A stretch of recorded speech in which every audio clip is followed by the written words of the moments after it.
Assalamualaikum warahmatullahi wabarakatuh. Bismillah, alhamdulillah, wassalatu wassalamu ala rasulillah, la hawla wa la quwata illa billah, amma ba'd. Qala Allah Ta'ala fil Qur'anil Karim, a'udzu billahi minasy syaithanir rajim. Bismillahirrahmanirrahim. Inna hadzal Qur'ana yahdi lillati hiya aqwam wa yubashshirul mu'minin. ويبشر المؤمنين الذين يعملون الصالحات أن لهم أجرا كبيرا وقال النبي صلى الله عليه وسلم خيركم من تعلم القرآن وعلمه صدق الله العظيم وصدق رسوله النبي الكريم ونحن على ذلك من الشاهدين والشاكرين والحمد لله رب العالمين. Sahabat ngaji, sahabat Al-Quran, sahabat azan yang dimuliakan Allah Subhanahu wa Ta'ala, alhamdulillah, pada kesempatan kali ini Allah masih berikan kita umur, Allah masih berikan kita nikmat yang sangat banyak, yang mana Allah tuntut kita agar senantiasa menjalankan segala perintah Allah dan senantiasa menjauhi apa yang dilarang oleh Allah. Semoga kita senantiasa istiqomah dan bisa diwafatkan oleh Allah dalam kondisi yang husnul khotimah. Amin ya rabbal alamin. Pada kesempatan malam hari ini ya, alhamdulillah, kita akan coba membahas mengenai pembahasan tajwid. Yang mana tajwid ini bagi sebagian dari saudara-saudara kita itu masih membaca Al-Quran, belum menerapkan ilmu tajwid. Yang mana ilmu tajwid sendiri di dalam membaca Al-Quran adalah kewajiban. Sebagaimana pendapat yang masyhur, ya, pendapat yang masyhur dari ulama kita, Al-Imam Ibnul Jazari, beliau mengatakan di dalam kitabnya Muqaddimah Jazariyah, menyampaikan bahwasanya wal akhdhu bit tajwidi hatmun lazimu man lam yujawidil qur'ana asimu. Wal akhdhu bit tajwidi hatmun lazimu, membaca Quran menggunakan tajwid adalah kewajiban.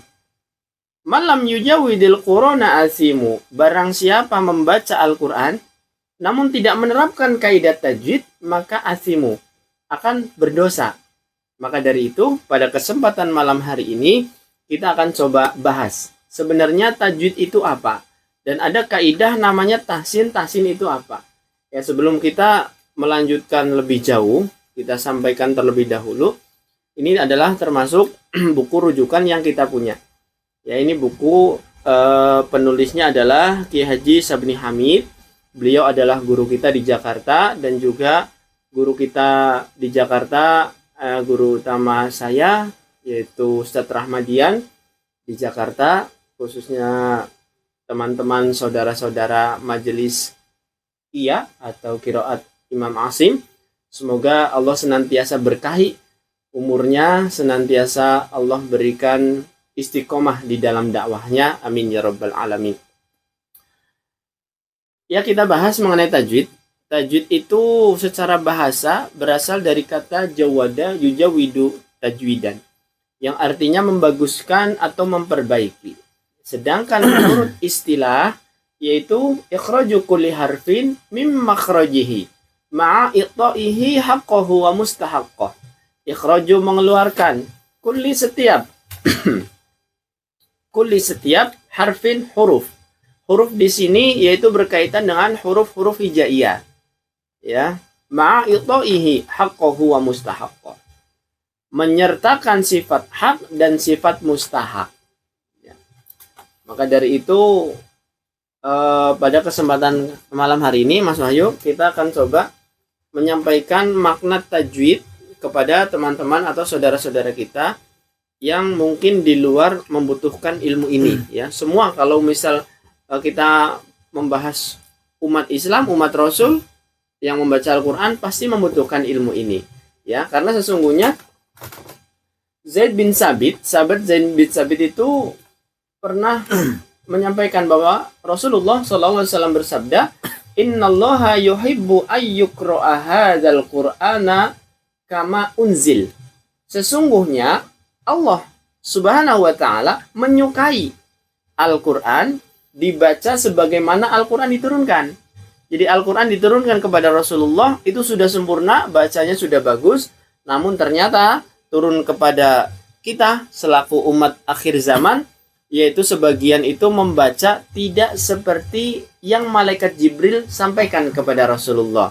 Contohnya misalkan di surah Al-Fatihah, contoh turunnya kepada Nabi Muhammad, ayatnya berbunyi Alhamdulillah menggunakan ha. Tapi sebagian dari saudara-saudara kita ternyata membaca menggunakan ha, menjadi Alhamdulillah. Ya, itu yang akan kita bahas pada malam hari ini. Ya, jadi ini kira-kira apa yang akan kita sharing, akan kita diskusi malam hari ini ya, Mas Wahyu. Ya, mungkin yang saya tanyakan ya, Pak. Iya. Mungkin yang saya tanyakan mengenai perihal azan. Iya, azan. Ketika azan dan membaca hadis. Iya, hadis Rasulullah. Apakah kita perlu menerapkan tajwid di dalamnya begitu? Jadi kalau sepanjang kita belajar ya, sepanjang yang kita pelajari, untuk azan sendiri itu tidak perlu menggunakan tajwid. Dan hadis Rasulullah pun ketika dibaca tidak perlu menggunakan tajwid. Namun yang paling penting, jangan sampai kita merubah huruf di lafaz azan atau di dalam hadis. Misal di lafaz azan, hayya 'alas shalah, pakai ha. Sebagian orang membaca menggunakan ha. Hayya 'alas shalah. Itu kekeliruan yang fatal. Karena maknanya secara otomatis akan ganti. Satu huruf yang diganti, maka maknanya pasti akan rancu. Ya. Di dalam hadis pun itu tidak perlu menggunakan tajwid. Yang penting hurufnya jangan sampai terganti. Ya, jadi kalau misalkan kita membaca hadis pakai tajwid, itu kemungkinan para khotib Jumat itu akan lama khotibnya. Ya, karena sebab membaca hadis menggunakan kaidah tajwid. Karena kan kaidah tajwid ada yang ditahan seperti guna, ya, ada yang dipanjangkan sesuai dengan kaidah mad gitu. Ya, jadi intinya kalau tajwid sendiri itu untuk objeknya adalah Al-Qur'an. Ya, tidak di selain Al-Qur'an. Mungkin seperti itu. Oh, begitu, baik-baik. Semoga teman-teman sahabat ngaji semua bisa memahami lah. Iya, insyaallah semua paham. Ya, pertanyaan selanjutnya.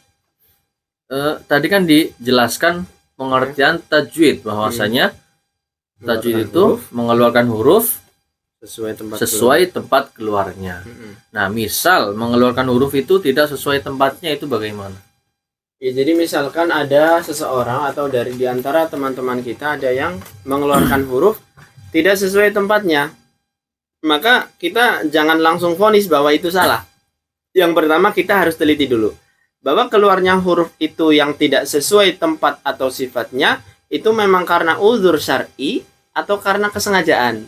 Jadi ada beberapa orang-orang yang membaca Al-Quran hurufnya nggak benar tapi diampuni sama Allah karena sebab keterbatasan atau uzur yang syar'i. Misal, mohon maaf, orang yang sudah sepuh ketika nikmatnya sedikit diambil dari giginya. Gigi depan itu kan ada sekitar 6 huruf. Ya, betul. Ya, ada sekitar 6 huruf. Za, sa, lo. Lalu ta, da, o. Nah, atau gigi bawah. Gigi bawah kan ada 3 huruf. Sa, za, so. Ya. Jadi orang-orang yang sudah diambil nikmatnya sedikit, ketika melafadzkan huruf hijaiyah yang makhrajnya nempel ke gigi, pasti akan tidak benar seperti itu. Karena sebab makhrajnya sebagian sudah hilang. Lalu uzur-uzur yang lain, misalkan beberapa orang yang cedal, ya, ketika mengucapkan huruf ro itu sebagian takrirnya hilang, ya. Takrir itu dari sifat-sifatnya. Jadi kita lihat dulu. Namun apabila kesalahan tersebut memang sengaja nampak, jadi membacanya salah, membacanya keliru, hurufnya keliru, ya, namun tidak mau belajar, ya, tidak mau memperbaiki bacaan Quran, maka itu yang dikatakan di dalam pendapat Al-Imam Ibnu Jazari, malam yujawidil Qur'ana asimu. Maka orang tidak membaca Quran menggunakan tajwid, asimu, akan berdosa karena sebab kesengajaan dan tidak mau mempelajari kaidah. Karena sesungguhnya Allah Subhanahu wa taala berfirman di dalam Al-Qur'an surah Al-Muzammil ayat 4. Auzid 'alaihi warattilil Qur'ana tartila. Allah berfirman, bacalah Al-Qur'an dengan tartil, ya. Tartil di sini, ya, ulama menjelaskan bahwasanya tartil di ayat tersebut memasukkan kaidah tajwid di dalam bacaan Al-Qur'an. Ya, mungkin seperti itu Mas Wahyu. Ya, mungkin ada satu lagi pertanyaan terakhir. Ya. Tadi kan dibahas, dijelaskan bahwasanya ada mengenai Memasukkan sifat hak, memasukkan sifat hak dan mustahak. mustahak. Nah, lalu bagaimana caranya membedakan sifat hak dan mustahak itu tersendiri? Ya, mengenai sifat, teman-teman semua harus paham bahwasanya setiap huruf hijaiyah itu memiliki sifat. Mengenai perihal sifat huruf, ya, teman-teman itu harus bisa memahami bahwasanya huruf hijaiyah itu memiliki sifat. Sifatnya berbeda. Ada yang dibaca tebal, ada yang baca tipis, ada yang bisa tebal dan bisa tipis, ya, dan sebagainya. Jadi setiap huruf hijaiyah itu memiliki sifat yang mana ketika huruf tersebut dilafadzkan, maka sifat-sifat dari si huruf itu harus keluar. Ya, maka disebutkan tadi ma'itaihi haqqahu wa mustahaqqah. Kita harus menyertakan sifat hak dan sifat mustahak. Sifat hak sendiri pengertiannya itu adalah sifat yang menyertai huruf dan harus ada ketika huruf itu keluar. Ya, contohnya seperti siddar, khawah, bainiyah, isti'la, itbaq itu dan sebagainya. Apa makna-makna sifat tersebut nanti akan kita bahas di video-video kita yang akan datang. Lalu yang kedua sifat mustahak. Sifat mustahak itu sifat yang menyertai huruf namun berubah-ubah. Ya, seperti contohnya nun sukun. Nun sukun ketika bertemu ha maka menjadi idhar. Nun sukun bertemu huruf ba misalkan, maka akan menjadi iqlab. Dan nun sukun ketika bertemu ya, maka menjadi idgham bi gunnah. Itu adalah sifat mustahak dan sifat tersebut harus muncul ketika kita membaca Al-Qur'an. Ya, maka dari itu makna warattilil Qur'an adalah memasukkan kaidah tajwid ke dalam bacaan Al-Qur'an. Ya, jadi seperti itu Mas Wahyu dan juga teman-teman sahabat ngaji, ya. Jadi singkatnya dari tajwid itu seperti itu. Ya. Ngopi di situ. Main Madani. Jadi ini posisi pembuatan video ini udah malam teman-teman. Ya, kalau bisa dilihat, mohon maaf HP-nya. Ini sudah jam 22.35. Jadi sekitar setengah 11. Ya, kenapa? Karena memang kondisi di Gubuk Bambu ini samping jalan dan juga bising, ya, banyak kendaraan lalu lalang. Ya, maka dari itu kita manfaatkan waktu malam untuk kita sharing mengenai ilmu-ilmu Al-Qur'an.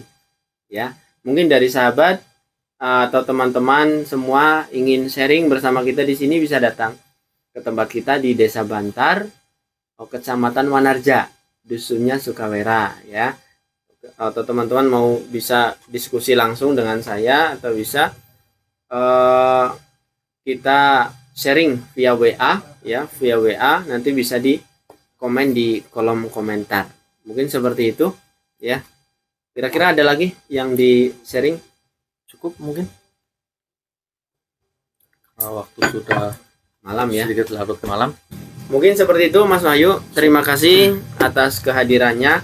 Ya, terima kasih teman-teman sahabat Al-Qur'an, sahabat azan yang sudah mau kita mengkaji bareng. Semoga nanti ke depan pembahasan kita itu dapat, ya, mudah difahami, terus juga mudah dipraktekkan. Intinya ngaji Quran itu tidak memberatkan, ya. Maka dari itu senantiasa kita belajar bareng, sharing bareng. Tidak ada yang pintar, tidak ada yang bodoh. Yang ada hanyalah orang yang tidak mau berusaha untuk bisa. Ya, semoga Allah istiqomahkan hati kita semua dalam kebaikan.